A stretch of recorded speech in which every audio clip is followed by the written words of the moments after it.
Bonjour, dans cette vidéo nous allons voir comment utiliser Zotero-Bib. Comme nous l'avons déjà vu, il s'agit d'un service en ligne. Les informations sont enregistrées dans l'historique de navigation. Ça veut dire qu'il n'y a rien qui est enregistré localement à moins que vous fassiez quelques démarches supplémentaires. L'interface est très simple, vous avez un champ qui apparaît ici dans lequel vous pouvez entrer par exemple une URL, un ISBN, etc. Et ça permet ensuite de créer une note bibliographique. Vous allez voir que pour certains contenus, ça fonctionne très bien, pour d'autres, ça fonctionne un petit peu moins bien. Commençons par un article de journal. Je copie ici l'URL et je la colle dans le champ correspondant. Je clique sur le bouton bleu. On a ici une note bibliographique qui est proposée, qui est pas mal, mais on constatera quand même que l'auteur de l'article n'apparaît pas. L'auteur de l'article est donc Gérald Cordonnier. Je vais pouvoir ajouter son nom en cliquant sur Edit. Je peux en profiter pour vérifier les autres informations si je le souhaite. Et je clique sur Done. On a la note bibliographique corrigée qui apparaît maintenant ici. Faisons maintenant rapidement un test avec une recherche effectuée dans BiblioDIP, autrement dit Flora. En l'occurrence ici, il s'agit d'un livre complet dont je vais pouvoir copier l'ISBN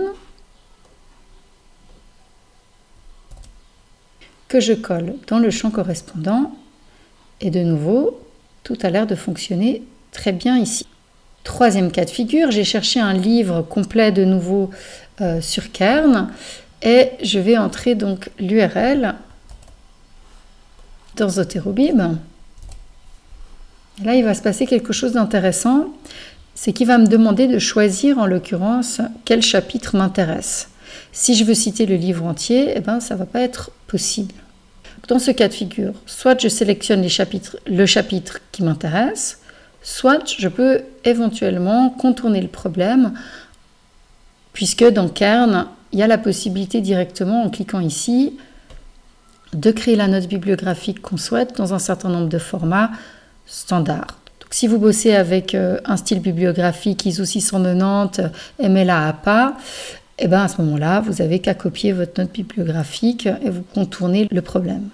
Soit dit en passant, dans Cairn, si vous choisissez un chapitre, par exemple le 1, et que vous cliquez sur Citer ou exporter, vous avez la note qui est également créée automatiquement pour le chapitre en question.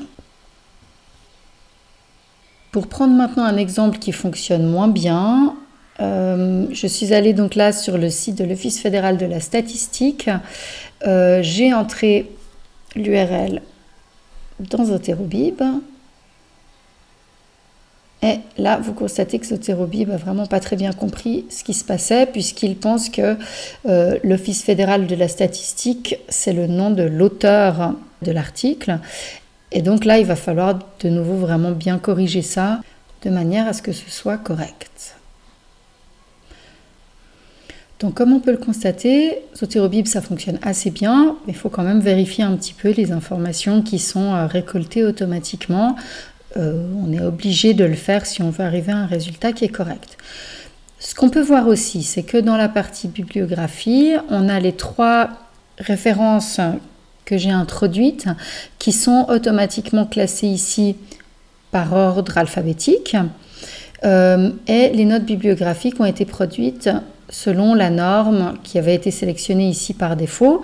On peut changer le style bibliographique, choisir par exemple, le MLA, et la note est adaptée d'office. Si je change encore pour prendre les normes utilisées dans le département de langue et de littérature française moderne, de nouveau les notes bibliographiques sont adaptées en conséquence. Vous pouvez copier chacune des notes individuellement et les coller ailleurs. Vous pouvez ici cliquer sur copier dans le presse-papier. Il suffira de faire un petit coller dans Word pour obtenir sa bibliographie. Les autres options qui sont proposées sont de télécharger la bibliographie soit au format RTF, qui est compatible avec tous les traitements de texte, ou au format RIS, qui est donc ensuite compatible avec des outils type Zotero BibTeX, c'est le même genre de format, ou c'est possible évidemment d'enregistrer ça dans Zotero directement si on dispose de Zotero. Si on travaille sur un poste qui n'est pas le nôtre, c'est pas forcément une mauvaise idée que d'effacer la bibliographie une fois qu'on a terminé.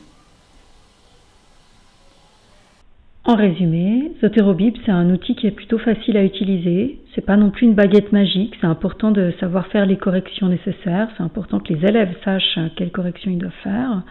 Mais globalement, ça fonctionne plutôt bien pour faire une bibliographie et clairement, ça peut faire gagner pas mal de temps.